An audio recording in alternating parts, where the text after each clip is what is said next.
pantun. Kalau saya baca pantun ini jangan lupa jawab cakep ya. Oke.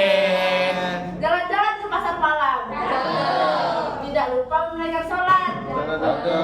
Izinkan saya membuka dengan salam. Semoga yang jawab jodohnya dekat. Assalamualaikum warahmatullahi wabarakatuh. Waalaikumsalam warahmatullahi wabarakatuh. Saya selaku moderator presentasi kelompok kami pada sore hari ini. Sebelum kami memulai presentasi, izinkan saya mengenalkan diri saya beserta rekan-rekan saya pada sore hari ini. Perkenalkan, nama saya Putri Novaria Rizka. Saya Audrey Renaldi. Saya Priscilla Fakira. Saya Yura. Baiklah, biar tidak banyak memakan waktu, langsung saja kita mulai ke materi kita yang pertama. Baik, yang pertama itu potensi konflik antara generasi Y dan Z di dunia kerja. Yang pertama itu kesulitan dalam berkomunikasi.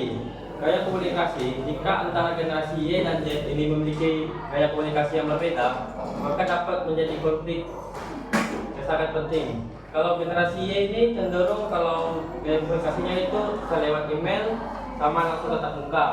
Sedangkan generasi Z ini dia lebih cenderung mengambil gaya komunikasi dengan instan dan cepat. Contohnya kayak WhatsApp, voice note, atau Zoom meeting. Yang kedua yaitu adalah perbedaan dalam pola pikir. Pengambilan keputusan, Gen Y ini terbiasa mengambil keputusan dengan proses yang bertahap dan pertimbangan yang kolektif. Sedangkan generasi Z ini dalam pengambilan keputusan lebih cepat dan independen. Independen sini dimaksud dia mengambil keputusan tanpa memikirkan kayak keputusan orang lain, jadi dia menurut keputusan dia sendiri. Yang ketiga yaitu perbedaan gaya kerja. Gen Y ini cenderung bekerja lebih suka dalam tim sama berkolaborasi. Sedangkan Gen Z ini lebih independen, terbiasa belajar mandiri dan suka bekerja secara remote. Kesalahpahaman seperti Gen Y menganggap Gen Z ini suka bekerja secara remote. Jadi kayak kalau Gen Z ini kalau kerja apa-apa tuh mau disuruh, nggak bisa kerja otomatis sendiri. Jadi kadang tuh jadi potensi. Selanjutnya akan dijelaskan oleh Priscilla. Halo semuanya. Halo. Perkenalkan, nama saya Priscilla Fakira. Di sini saya akan menjelaskan materi yang kedua, yaitu bagaimana sih sebuah organisasi itu menciptakan suatu kolaborasi yang efektif antar generasinya. Jadi di sini kami menyimpulkan ada 5 cara. Cara yang pertama tuh pastikan semua anggota tim terlibat. Organisasi perlu memastikan anggota timnya benar-benar ikut serta, berkontribusi, dan terlibat dalam sebuah rangkaian kolaborasi pekerjaan. Dimulai dari rencana awal, pembagian tugas, dan penyelesaian akhir pekerjaan. Jangan sampai anggota tim kita itu merasa kekurangan informasi dan ketinggalan. Cara yang kedua, pilihlah anggota tim yang kompeten. Di dalam kolaborasi, kita perlu membuat sebuah anggota tim yang tangguh dan berbakat.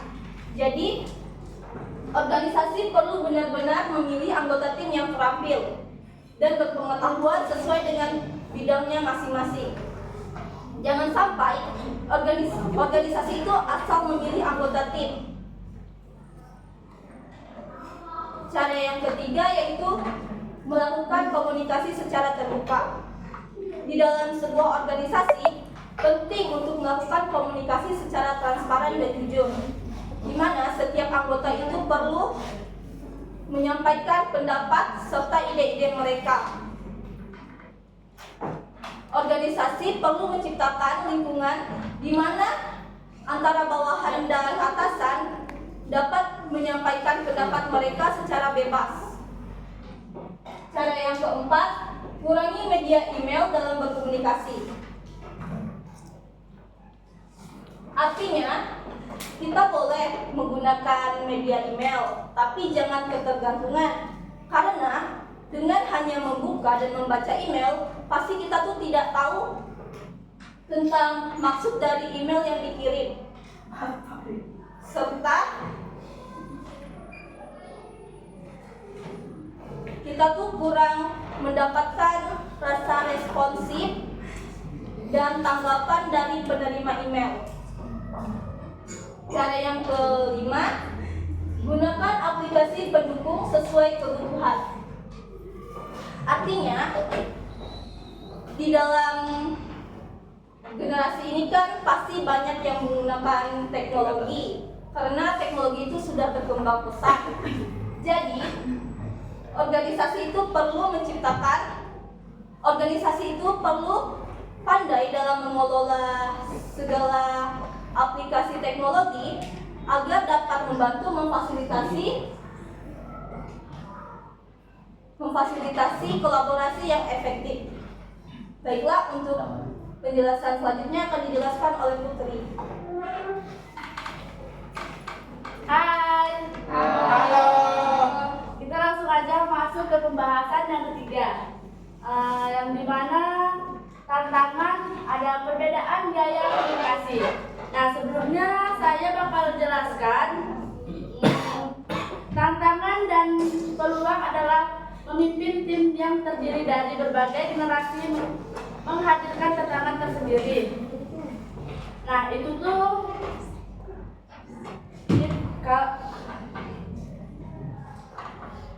dia kayak contoh generasi milenial dan generasi Z, dia lebih suka berbasis komunikasi teknologi kayak pesan SMS, email ataupun platform digital. Nah, terus ada ekspektasi kerja yang berbeda. Ekspektasi kerja yang berbeda, tiap generasi memiliki perbedaan yang berbeda. Tantangan dunia kerja antara lain tuh dia kayak keseimbangan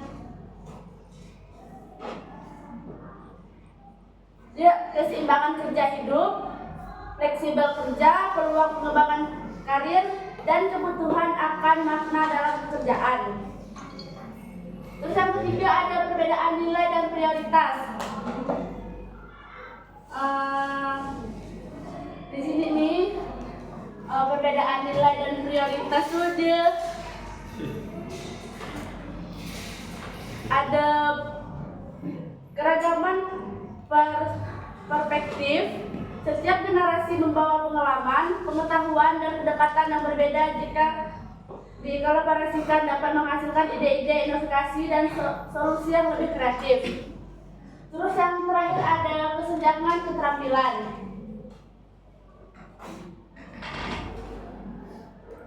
Untuk kesenjangan keterampilan tuh dia adalah perbedaan antara keterampilan yang dimiliki oleh individu ataupun kelompok dengan keterampilan yang dibutuhkan oleh industri ataupun pekerjaan. Salah satu ada keterampilan teknis. Keterampilan teknis yang dibutuhkan oleh industri atau pekerjaan atau tidak sesuai dengan keterampilan yang dimiliki oleh individu ataupun kelompok. Selanjutnya pembahasan terakhir bakal dibahas oleh email. Baiklah, sebelum saya memulai penjelasan selanjutnya, izinkan saya memperkenalkan diri saya kembali. Perkenalkan, nama saya Imelda. Jadi di sini saya akan membahas tentang peluang. Nah, di sini saya ingin bertanya kepada kawan-kawan, apakah tahu peluang itu apa? Tidak. Jadi peluang itu adalah kesempatan yang dimana kesempatan yang mungkin akan terjadi dalam memimpin sebuah tim yang terdiri dari Gen Z dan Gen Y. Yang pertama adalah memperkuat nilai organisasi, yang dimana kita bisa memanfaatkan perbedaan generasi untuk memperkuat aspek-aspek positif organisasi, dan juga kita bisa menggunakan kekuatan masing-masing generasi untuk mencapai tujuan bersama. Yang kedua yaitu komunikasi menjadi lebih terbuka, di mana kita bisa menciptakan lingkungan yang informasinya tidak hanya tertuju pada satu orang, tetapi untuk semua orang yang ada di lingkungan tersebut, agar menciptakan kenyamanan di dalam lingkungan tersebut. Dan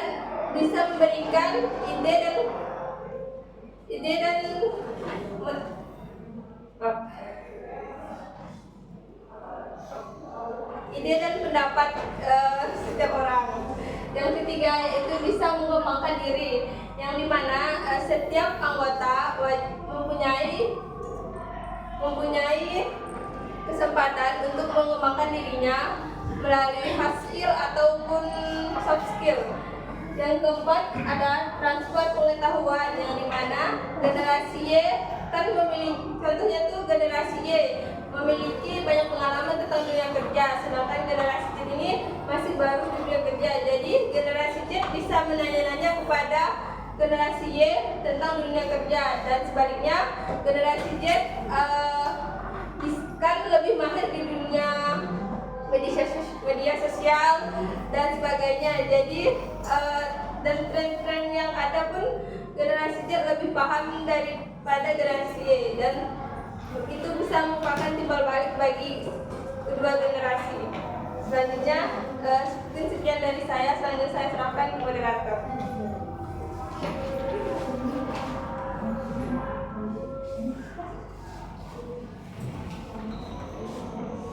Nah, jadi sekian presentasi dari kelompok kami. Sebelumnya kami minta maaf jika ada kesalahan kataan yang disengaja maupun tidak sengaja. Cukup sekian presentasi dari kelompok kami. Presentasi yang usai begitu cepat, sama halnya dengan dia yang kisahnya singkat tapi kenangannya sangat melekat. Wassalamualaikum warahmatullahi wabarakatuh.